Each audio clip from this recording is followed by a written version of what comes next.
Welcome to College Matters. Today we are at UH Career Center. Thank you for hosting us, Caitling Deis. She is the Director for Employer Development, Assistant Director for Employer Development. Thank you for hosting us. No problem. Thank you for coming. Okay. And can you tell us a little bit about what kind of services do you guys provide for UH students? Absolutely. So University Career Services serves all 46,000 students that are on this campus.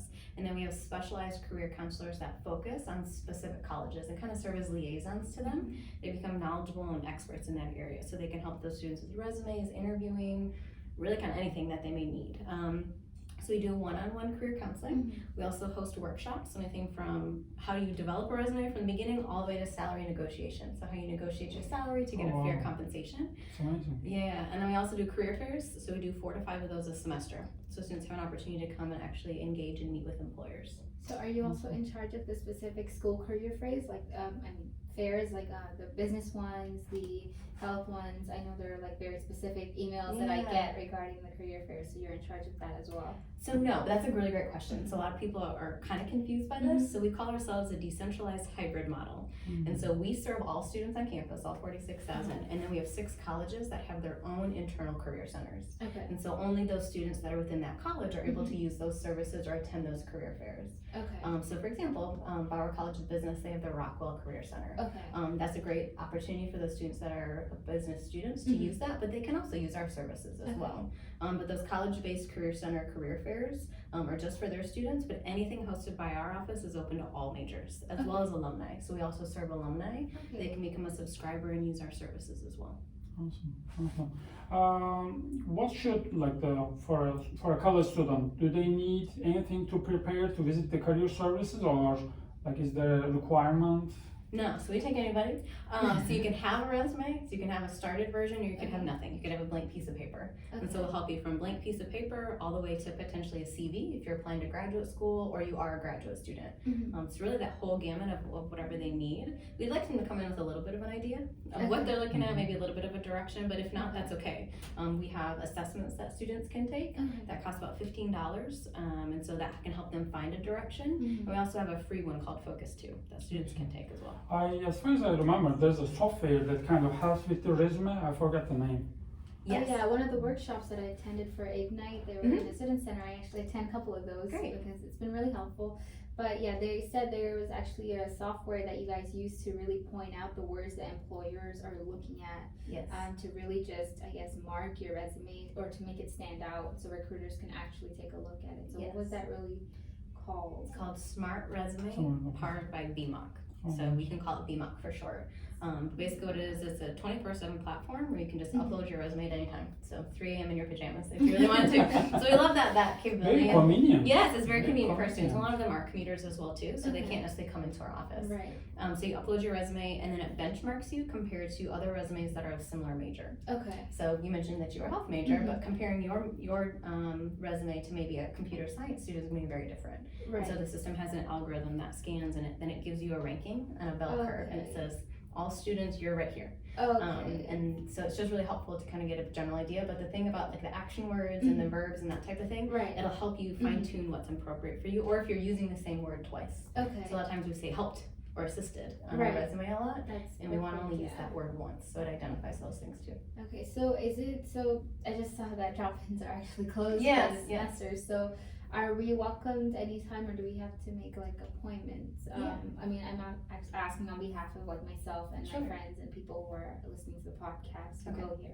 That's a great question. So, and to speak to your point about why the drop-ins are no longer, we have found that it's more beneficial and easier for students to either schedule an appointment during this time of the year. So right now they're just kind of running around, and as soon as Thanksgiving is, technically this semester is kind of over, right? Right. So we just found that students are more interested in scheduling an appointment than just dropping in. Okay. But we normally have them through the entire semester, and they're Mondays through Thursday, so we just don't have them on Fridays. Okay. But Monday through Friday, 9 a.m. to noon and 1 to 4. Okay. So those are drop-ins. Okay. You can come in at any time during that time frame. It's a 10-15 minute appointment. Okay. I like to think of them as like a triage, like an emergency triage, where we get you the information you need and then get you on your way. So that's one way. The second way would be to schedule a career counseling appointment through Cougar Pathway. Okay. Have you logged in? I've logged into Okay, good. And so what we're trying to do is more education on that as well too. So we know that it's another platform that students have to use. We know that you already have Navigate and all these other different ones that you need to log into. So we really want to make it easy for students. So look for that. In the spring, we're gonna have some new stuff coming out to make that easier. But you can schedule an appointment through there. So drop in, schedule an appointment, and then the new thing that we're starting is virtual chats. And so I shouldn't say it's new. We've done it for about a year now. But we're really trying to vamp that up more. And those are on Mondays and Fridays from 1 to 4. And so we literally just have a career counselor sitting in their office, chatting with students. Nice. So there's really 3 options of ways to meet with us, and we need to, again, we're doing our best and trying to promote that and let students know. But yeah, those are the 3 ways to meet with us. One question I want to ask Caitling about experience. What advice do you want to give for college students to have some sort of career experience before they graduate? Because getting more important, to have that experience for entry level positions. Yes, that's true. So my best advice, or what I would encourage students to do, is to find an internship. So if you can graduate with an internship or some type of professional related experience, that's going to make you more marketable.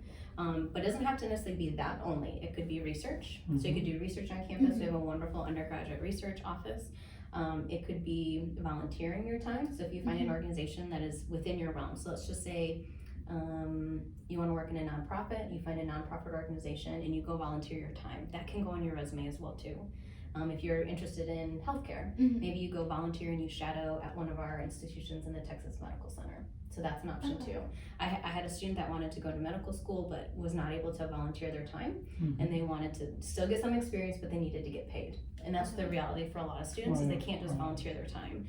So we talked about finding that student, it's called a transporter position in a hospital. And so they transport patients from like second floor to the 10th floor, things like that, and they're moving people around. But again, that's healthcare experience. It's not 100% related to what they wanted to do, but they're in that environment. And they were engaging with physicians and they're learning things. And they're broadening their network at the same time. Exactly. So they're engaging with doctors, they're engaging with nurses.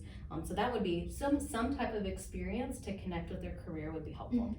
And volunteering would be more appropriate if you do it in your first 2 years, because you're really not trying to be, I guess, I would say so far it's like actually have a lot of free time, so I think it would be a great time to do that instead of really trying when you're about to graduate, correct? Yes, because your coursework gets harder as you go through and you become more focused on your courses. So if you can find that now and use that time and energy. The other way would be to get involved on campus. So we have like over 500 student organizations that students can get involved in. Yes, has the volunteer programs there. Yes, so there's tons of opportunities. How do we find the internships? Sure, there's a few ways. So number one would be to use Cougar Pathway, so our online portal. At any given time, we have between 800 and 1,000 positions on there. I can't guarantee that all of them are going to be relevant to you, but there's internships, full-time job, part-time jobs, all those types of things. So in our system would be one way. Another way could be use Google.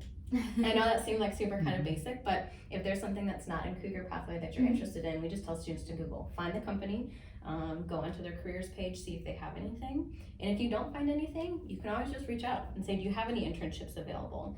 They may have unpaid internships, which is a blessing and a curse to have an unpaid internship, because sometimes you need the money, but you want the experience. But you can always ask for some of those opportunities as well. Yeah. When should they start? Is it freshman year? Is it senior year? Sophomore? What do you suggest? Whenever you have the time. Yeah, really. Kind of when you have the time, but I think the earlier you can start, the better. But I'd say it also depends on the student. So they all come from different walks of life. Some people have requirements where they need to work before they go to school. Some have more time and maybe don't have to. So I think it depends on the student. I think it also depends on their coursework and their course schedule. They're a student first, and they need to certainly have a GPA in order to get those positions. But I think it depends. Yeah, the reason I ask, because some students, they wait until they're like college junior and senior year. Some internships are very hard to get in. So you need to kind of apply, maybe get denial, and maybe have some experience, and maybe fill out a better application, maybe a stronger application. So I believe the earlier is better. I would say the earlier the better. I would say for some internships, and I can use engineering as an example, they want you to have completed certain coursework before you can do an internship. And so that coursework may not happen until sophomore, junior year. So for some of those, there's a requirement. For others, there may not be anything, and they may absolutely be open to freshmen. And so that's a great opportunity. The more internships, the more experience you can have, the better. But again, it doesn't have to be that formalized thing. It could be research, it could still be volunteering, part-time job that's connected to your area of interest for sure. Awesome. Thank you very much. This has been amazing.